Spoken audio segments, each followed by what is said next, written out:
wonderful, amazing people. Good morning. Is it Tuesday? Yeah. My goodness, I need to look at my watch. Yeah, it says Tuesday. Tuesday the 2nd of July, all of you playing at home. Where's my Bosworth Bravehearts at? Hey guys, give them a break. They're sleeping in tents. It's a bit uncomfortable. They're probably a little bit... So, guys, again, thank you. You are truly MVPs in this reality for taking one for the team and allowing others to have comfortable beds. So our recap. We have journeyed through Sunday night. We looked at King Revealed. And we saw that how there's a process in the Old Testament of God promising something in Genesis 3, and we're seeing the progression of that redemption plan throughout the Old Testament to the point where Jesus came to the earth. Heaven invaded earth. The King, long foretold, had arrived. And he is our King revealed. Yesterday we looked at Vision Revealed, spending time in the story of the blind man at Bethsaida. Did anyone work out the girl in the concrete illusion? Did we do that? Okay. Yeah, it took me forever to try and get that, and I had to have it explained to me, really basic explanation. So well done you for picking up on that. We looked at that Vision Revealed and how spiritual blindness can hold us in this captivity of not being able to see God or understand his message clearly. And last night we had a wonderful time of worship together. And we had the opportunity to go and seek prayer if we are in fact if we know that we have those spiritual blindfolds on. TeenStreet today's theme, we're looking at identity revealed. All will become clear as we progress through our morning sessions and then as you head on through to Net Group. The passage that we're going to be hanging out in today is from Mark chapter 8, verse 27 to 30. And this is what it says. Jesus and his disciples went on to the villages around Caesarea Philippi.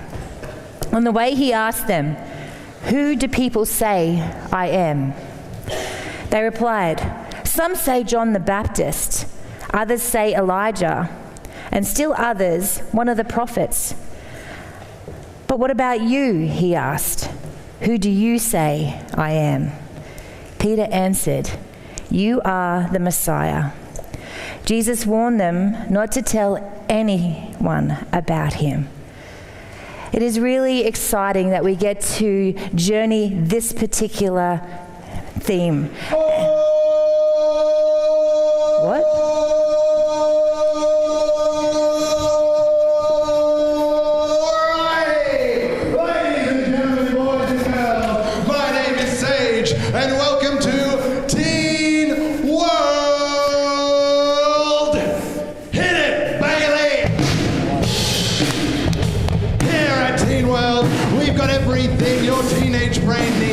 To get that serotonin sip, that dopamine hit, that ADHD engaging bit of what your body craves. Here at Teen World, we've got live music. That's concerts, performances, skilled musicians doing their thing. We've also got streamed music. That's your Spotify, your Apple, your Amazon, your YouTube, the world's music library at your fingertips. Now, if you're getting ready for a night out, right, you're going to wear your new gear. You're going to want to look your best. Well, that's why we've got all your beauty and fashion needs right here at Teen World. We've got Mecca, we've got Mac, and we've got Kmart, and we've got stacks of everything you need to make sure that fit is on fleek. But what's a night out without your friends, am I right?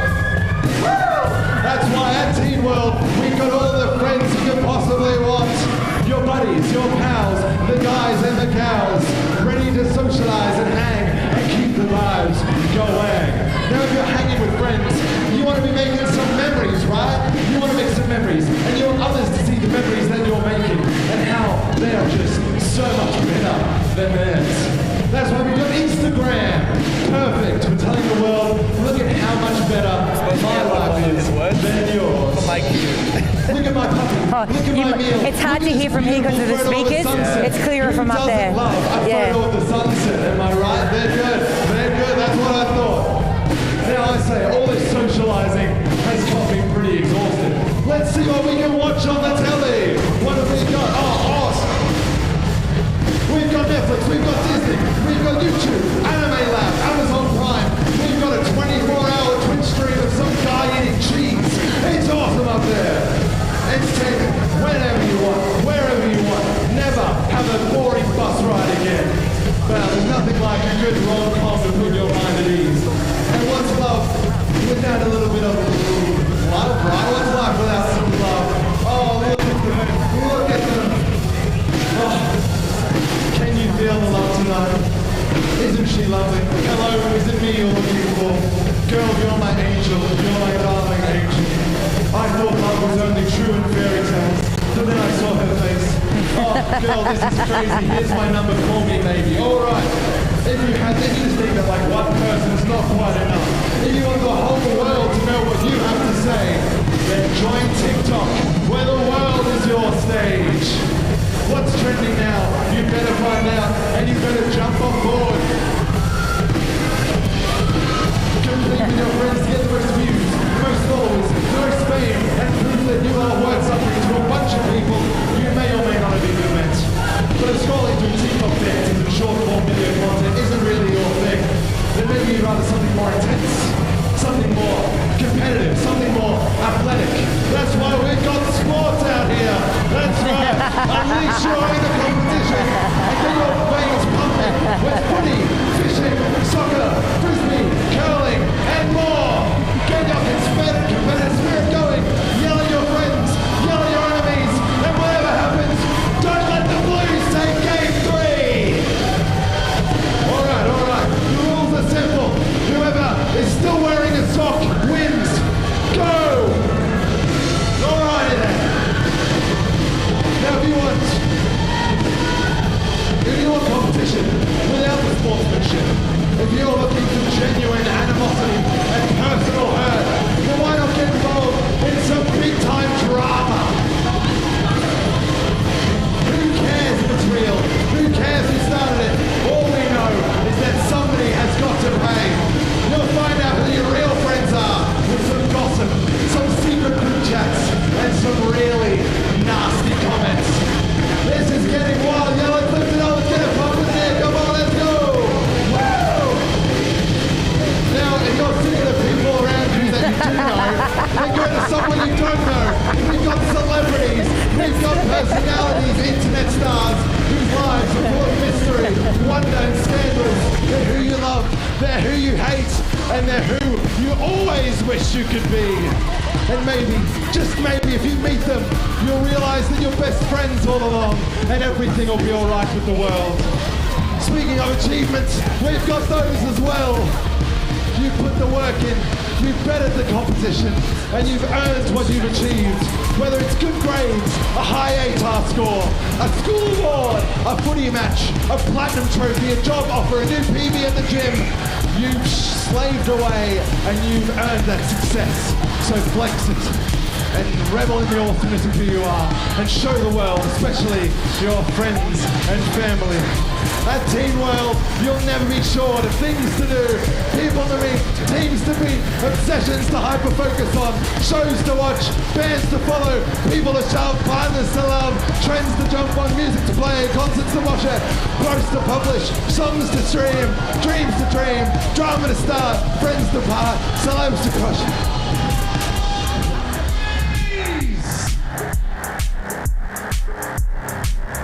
With all of this going on, guys, you guys have lost sight of Jesus. I've been watching you guys. You weren't looking forward. You're looking all around you. There's so much going on. There is so much happening in this life. There's so much happening in the world you guys are living in. It is so hard to fix your eyes on Jesus with celebrities, with drama, with all these things going on. This is the world we live in. And we need to get better at looking at Jesus. You guys are so distracted. What we're going to do now is we're going to pull it all apart. We're going to deconstruct this thing. We're going to dissect this thing. All right, let's first look at music. Music's awesome. Music's great. It's a gift from God, but you guys need to remember it is for God.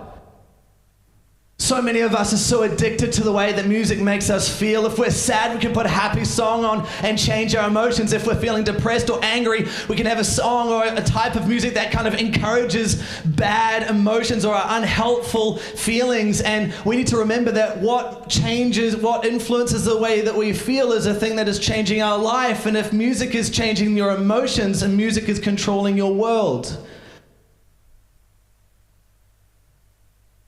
not only is the type of music that we're listening to a problem, it's also the sheer volume and the amount of music that we're listening to. We're listening to music in our rooms, we're listening to music in our headphones, we're listening to music with our mates. It's just constant noise. No wonder we don't know what Jesus sounds like. No wonder we have no idea what God's accent or voice of God sounds like, because it's drowned out with all this music and all this noise. All right, let's look at entertainment. We've got movies and games and YouTube, and I'm a bit of a gamer, and I remember when I was growing up, I was waking up in the morning early to play my video games. I was thinking about video games all through class. I couldn't focus, and I just waiting till I could get home and can play my RPGs and keep playing with my mates online, and I was just hoping, like when I went to bed at night, just eager to look forward to wake up the next morning to do it all over again. The entertainment industry is a $2.3 trillion industry, and it has one sole purpose, is to hold your attention, and it is really, really, really good at it. It's a $2.3 trillion industry to keep your eyes off Jesus and on entertainment. All right, all of our sports people and gym bros, you guys are feeling pretty smug right now. Be like, at least I get outside, at least I get healthy, at least I'm getting fit and strong, right? But are you actually healthy? Sports are awesome, but look at the way our stadiums are designed. It is a shrine. It is an altar. Tens of thousands of people celebrating, praising their champions. We worship our sports heroes. And gyms are no better. We have our gyms plastered with mirrors. Mirrors so that we can see ourselves flex, and our world is so self-absorbed by our own image. We might be strong, but our hearts are weak and falling apart. It's all right, music gone.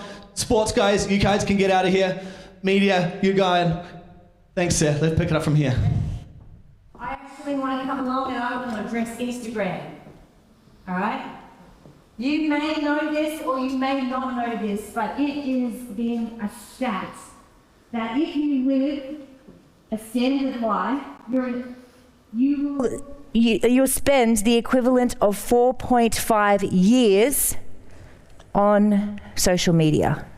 What could you do in 4.5 years? You could get a uni degree. You could read the Bible. You could be praying. All of those things. So Instagram, you are gone. You have no purpose. I lived your age without Instagram and I'm fine. Well, I am. Image and beauty, where are you at? Hello. The amount of money that goes into that industry is crazy. Absolutely crazy. It is always the pursuit for something that is unattainable. Image, beauty, go. My last one that I want to speak to is achievements. Where's our wonderful one that has her medal? Some of you might resonate with this because for you, you have a goal. You might be an intellect. You might be a sporting person. You might want to have a particular education pathway. It is so unfulfilling because once you get there, you're not satisfied. Achievements, you can go. At the front we have big time drama. These guys down here who school, there are those people who tend to like their big issues to be put out in front of everyone. A big fight, big disagreement, gossip, all types of things like that. What we're essentially saying is, I am wanting to be the center of history, of the story. Big time drama is just another way of us worshiping ourselves, putting ourselves at the center of the story. And the truth is, when we're the center of the story, which is actually his story, history, we cannot actually bear that load. Big time drama, you guys can go. The other one that I want to speak to is TikTok, which is another form of this drama of just throwing all of your life out there for everyone to see, as if we are the center of the story of life. And in some ways, it is a worship of self. Everyone, look at me. I'm the center of the universe. I'm the center of the world. But we know that Jesus is the creator. He's the center of the universe. So TikTokers, you have to go as well.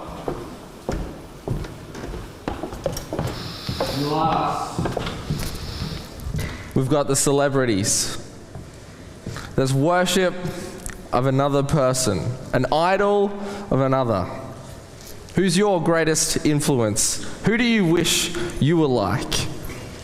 Have we idolized another person and their life? Maybe it's Taylor Swift, maybe it's the Hammer. But it could be someone even you know from school, even a parent, even. And the idol of another, it promises a lie, that if you could just be them, or be with them, or like them, or have what they have, then you'll find fulfillment. Then you'll be content. But it's a weight we cannot carry. They cannot be the God of your life. They will let you down. They will lead you astray. They are not good and sovereign and perfect like God is. All right, celebrities, you can hop down. What's this last one here? Love. This one is beautiful, isn't it? But again, maybe we are idolizing the person that we love. We're putting them in the position of God rather than letting God be God. You guys can grab a seat. Thank you. Now that all the distractions are out of the way, and now that all the distractions of teen world have been dealt with, we can finally focus on Jesus and consider for ourselves the question, who do you say I am? How easy it is to get distracted by our world. And the truth is that there are opinions everywhere. You don't have to look very far to find an opinion. It's just where our culture is at. Everyone is encouraged, thank you so much, everyone is encouraged to have an opinion about everything. Whether you jump on social media, whether you Google it, what do you think of this? There's forums everywhere. What do you think of this? In my former life, I was a journalist, and if you wanted to learn about something, you had to go and ask an expert. So if I was doing a weather story, I would go and speak to a man called Professor Roger Stone, and he had studied the weather, is a climatologist, and so if I wanted to understand something about what was going on in the weather, I would need to go and speak to him. These days, journalists go onto social media and they're quoting what old mate over here has said on social media and what his opinion is about X, Y, and Z. Just old mate just sitting at home, just being a keyboard warrior, writing up what he thinks about any given thing. And in the noise, as we've just talked, there's so much noise, so much distraction that we forget about the most important things in life. For example, if I was to ask a person about Donald Trump, and I was to ask them, who is Donald Trump? Have we got a photo? No, we don't have anything on the screens at the moment. if I was to ask someone, who is Donald Trump, they might say he's a maniac. He's a threat to democracy. He's a bully and a villain.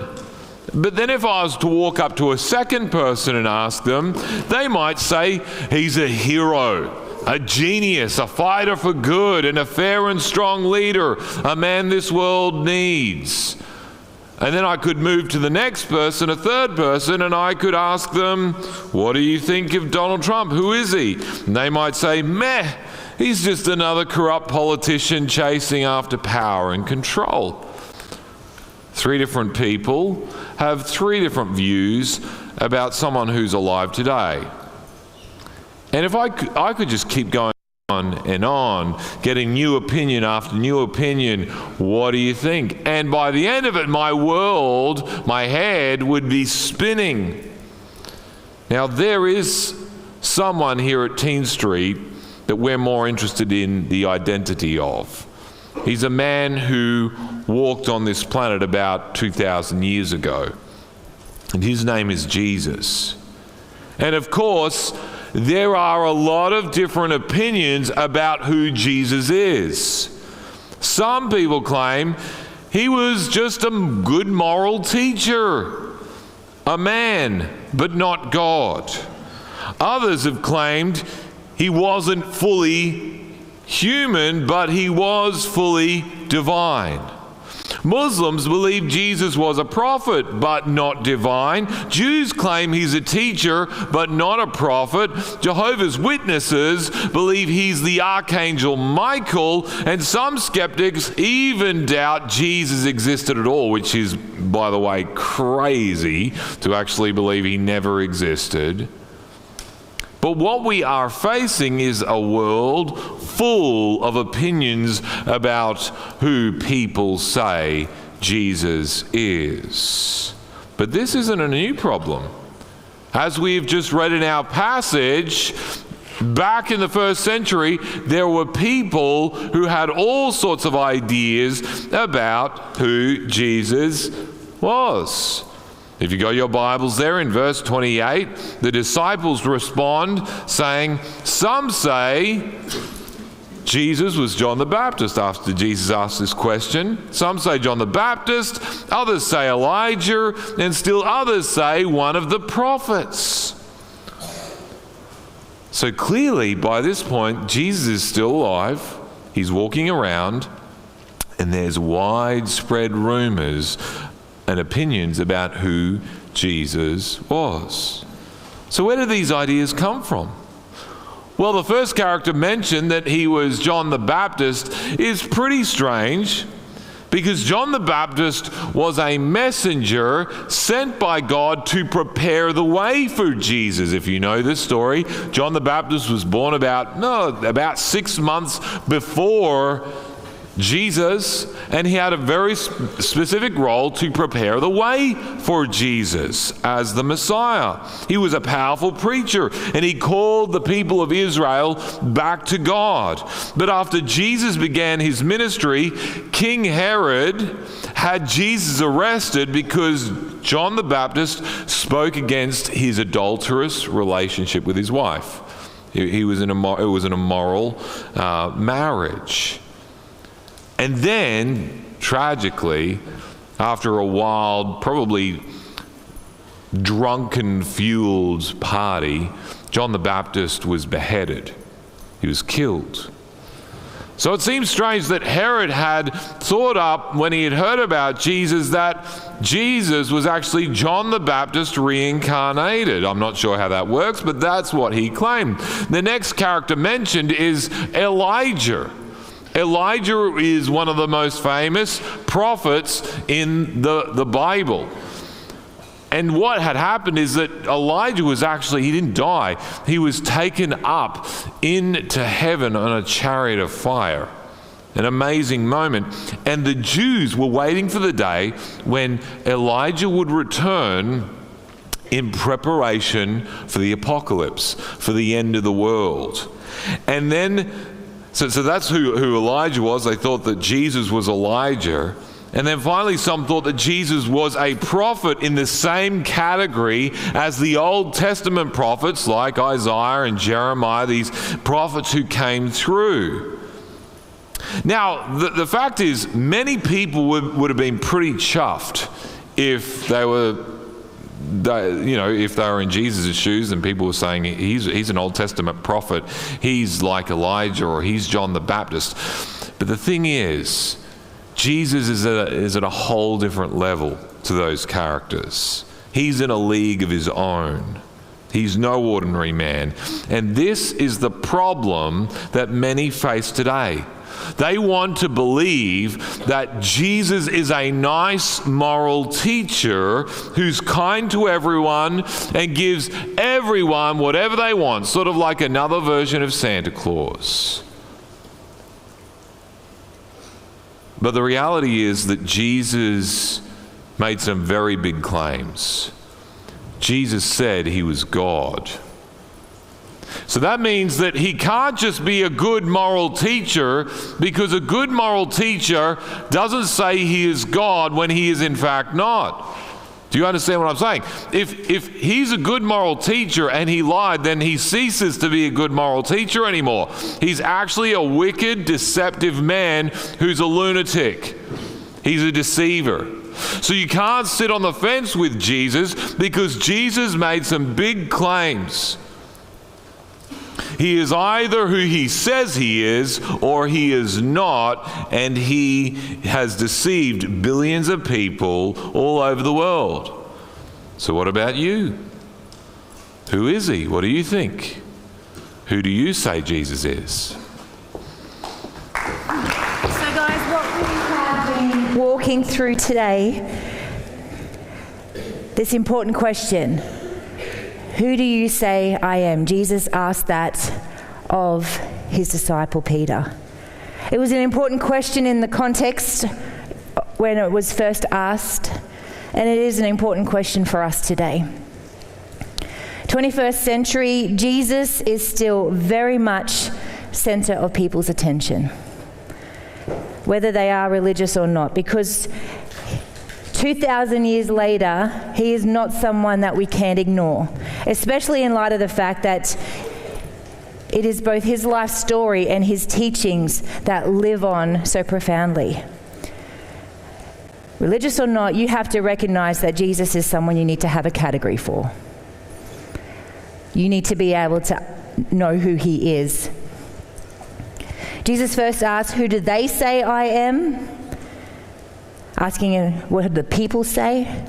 But then he really focused his question to his disciples. Who do you say I am? To Peter, who do you say I am? We need to have an answer for that question. We can't rely on the answer that another person has said. We need to have an answer that is our own. There is a quote that says this: good questions inform. Great questions transform. So however we answer this question, it can transform our life, because our answer reveals things about ourselves. It will reveal how we make our decision, how we make those big life decisions. How we answer this question will reveal what is important to us, what we spend our time, our money, our life investing in. How we answer this question, why we do certain things and why we don't do other things. How we answer this question reveals by who or by which authority do we submit to. Where this particular passage, the who do you say I am question, sits within the book of Mark, it's a pivotal moment. And it's a pivotal moment for us too. We need to have an answer for this. We have seen here this morning that there are so many distractions that can pull our focus And there are other questions that seem to take priority. What is trending? Who is my influence? What is my goal in life? We have put other questions at a greater priority, yet we are missing the most important question. Jesus is asking, who do you say I am? As I said before, I have not lived in your teen world. And if what we saw here this morning is a glimpse of it, my goodness, that is hectic. There is so much chaos that is around your world that my heart grieves for you. That you have all of these things that are vying for your attention, are vying for your focus. They are wanting to pull you away from the most important thing. And I actually think that what we simulated here this morning is perhaps just the tip of the iceberg of what you guys deal with day in, day out. That is why we find it really important to set up this thing called shh time. Now, when TeenStreet first started here, and I heard that one of the things that we do is spend half an hour in silence, I was like, that's not going to happen. But I'm glad to say I have been corrected. Because time and time again, in the videos that we see of teens talking about their experience of shh time, that 30 minutes, give or take, has become one of the most incredible times for them. And now I see why, because I've seen a taste of your world. So to have an opportunity to pull out, to unplug, and to just sit in the presence of Jesus, to not be distracted by a phone or by a friend or by something else, that is a precious gift in our world. Because our world is all about the hustle and bustle. But if we are able to actually hold space and protect that space so that we can have this moment just to commune with our Saviour, our lives are more richer for it. That is the beauty of shh time. That is why we have not changed that in the 15 years that we have been doing TeenStreet. We have made sure that shh time happens every year, even if it means that other things may not happen because of scheduling. So today you have the opportunity to have a little bit more time in shh time.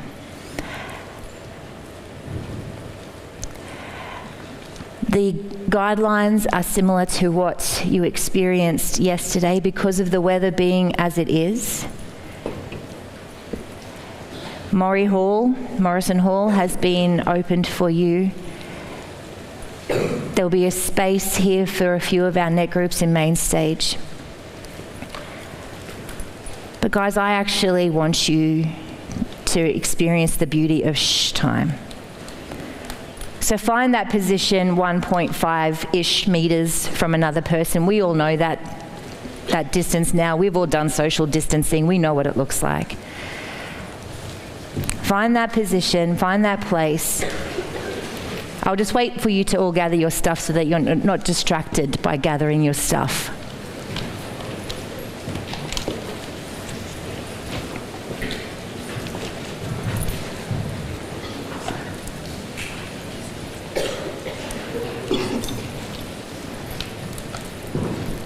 So find that place.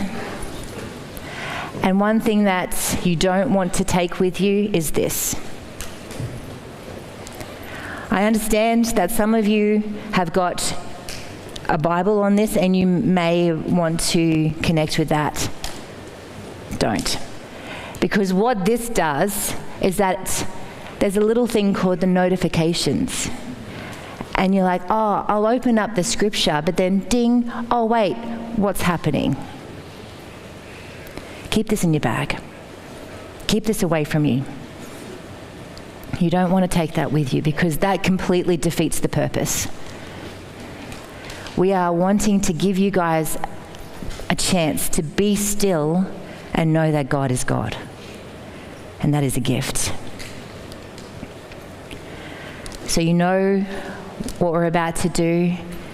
I'm going to count down from 5 seconds, and then we will hear the music play, and then we will leave or find your space if you're staying here in silence.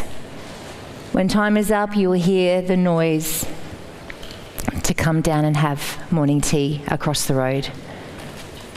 So we have 5, 4, 3, 2, 1. Shh.